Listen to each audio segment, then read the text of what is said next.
My name is Stewart Johnson. I come from the UK, but I'm currently based in China, where I run an education startup. It's an honor to be with you all today, on the very same stage, in fact, that changed my own life 5 years ago. And I thank the organizers for giving me this opportunity to share some of my experiences learning Chinese, and hopefully inspire some of the students here today to continue to pursue your interests and also future careers in China. So as the MC for today introduced, it was 5 years ago in the UK where I did the college competition, Chinese Bridge, when I went on to the finals in China, and with some good fortune won the whole competition. And it's considerably changed my life and future direction, so I'd like to share some of those experiences today. So I've asked to briefly make some remarks in Chinese and English today, and as much as I'm used to speaking both languages, I'm not very used to switching between the two, and I've only got 5 minutes, so we'll see how we do. I'd like to cover sort of 3 areas very briefly today. The first is how Chinese Bridge changed my own life. Second, why I think it's so important that so many of you today are learning Chinese. And third, what I believe the key is to mastering it. 那么今天很荣幸受到马大大学孔子学院的邀请，再次登上这个给予我机会、认可并使我的事业与理想与中国紧密联系在一起的梦想舞台。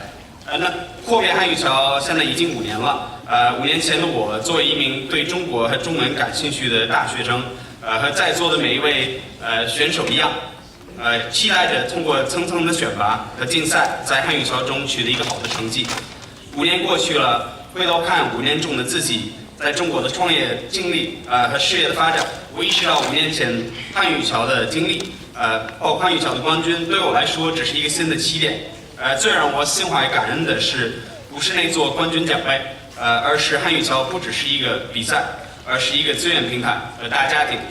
汉语桥帮助、鼓励和支持着我，在每天的工作中实现我作为中西方文化使者的人生理想。当年作为选手参加汉语桥的时候，我是一名大学3年级的学生，修读中文和法律，计划毕业后留在伦敦当律师。但正是通过汉语桥这个平台，我有幸获得了孔子学院的奖学金，来到清华读研究生。2年后，在国家汉办的支持下，我留在了北京开始创业，与几位中国的朋友一起创办自己的公司，致力于促进就是两国之间的交流，做一些中美高中的交换的项目。我们团队发展到现在，已经服务的有超过4000多个学生。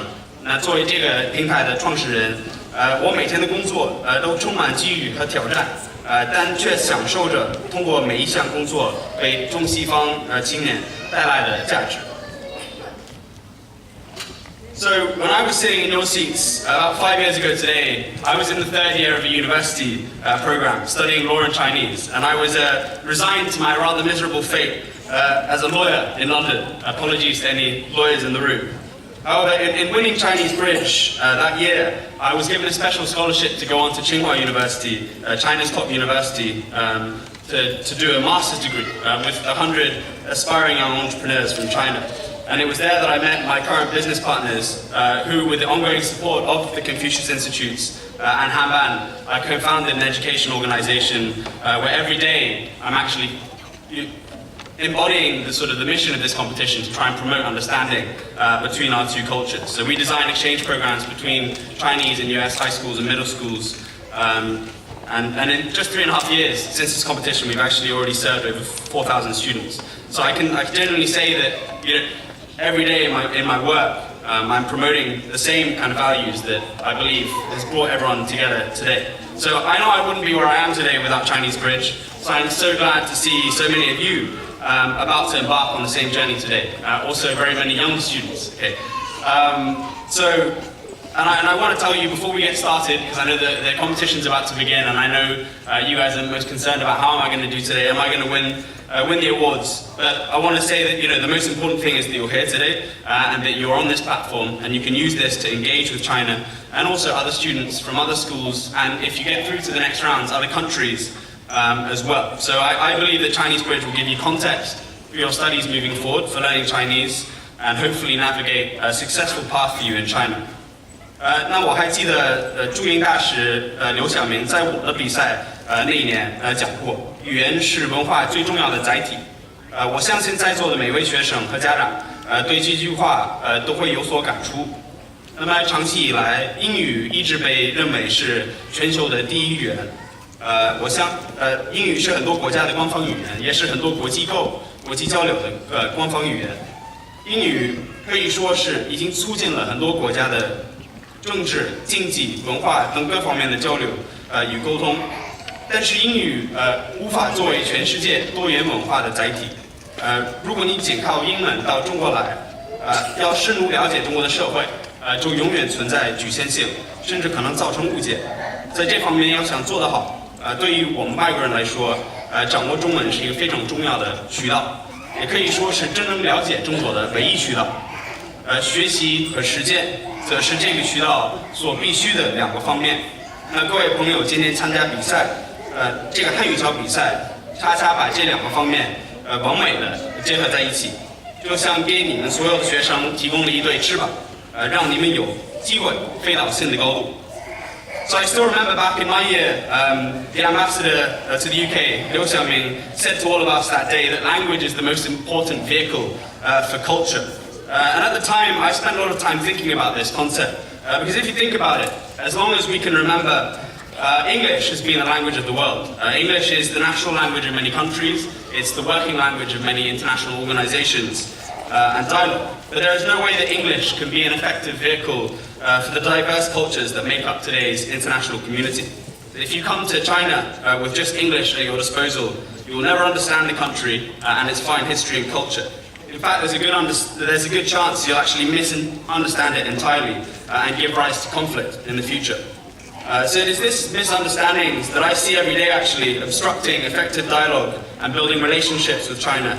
And the only way to avoid this and make a change is for more of us in the Western world to learn the language. So from my experience, there are two aspects to this. The first is the study and learning, and the second is experience and practice. So I believe Chinese Bridge, as you guys will find today, actually unites these two components perfectly. It encourages you to work hard, to learn the language, but it also gives you a stage, a platform to use it. Okay? 我个人对中华文化的兴趣是源自于在新加坡成长的经历，以及对中国近20年快速发展的关注。但是我刚学中文前几年的时候，一直很不成功。直到我在大学学习期间第一次有机会到中国来交流，后来到清华学习，再到现在在中国自己创业有自己的公司，这些在中国切身的实际经历，是我掌握中文的关键。我个人认为，通过语言这把钥匙，你可以打开不止一把锁，你可以真正了解一个国家的文化、历史、宗教，甚至思维方式等等。换句话说，想要真正掌握一门语言，了解并体会当地的人生风俗、社会理念，在当地的语言环境下勇于沟通、虚心学习，是非常必要的。但如今的我，虽然我的事业理想兴趣与5年前参加比赛的时候很不一样，但是汉语桥促进中西文化理解与交流的使命，却始终是我个人的使命。那今天我预计本届汉语桥圆满成功。今天在这里跟大家分享我的故事，并不是要让大家一定要跟我一样，在中国创业，或者投身国际教育，而是想告诉每一位学生，汉语桥的影响将会伴随你未来多年的成长和事业。祝大家在追梦的路上成功顺利。So for me, the only reason I started studying Chinese at high school was because I was growing up in Singapore and my parents actually forced me to. I don't know whether many of the students in the room had the same experience, but I really didn't like Chinese back then when I was your age. And although it may be hard to believe now, I was terrible at Chinese. So I was actually the bottom of my class all through middle school, and I actually failed my middle school exams and quit for the rest of high school.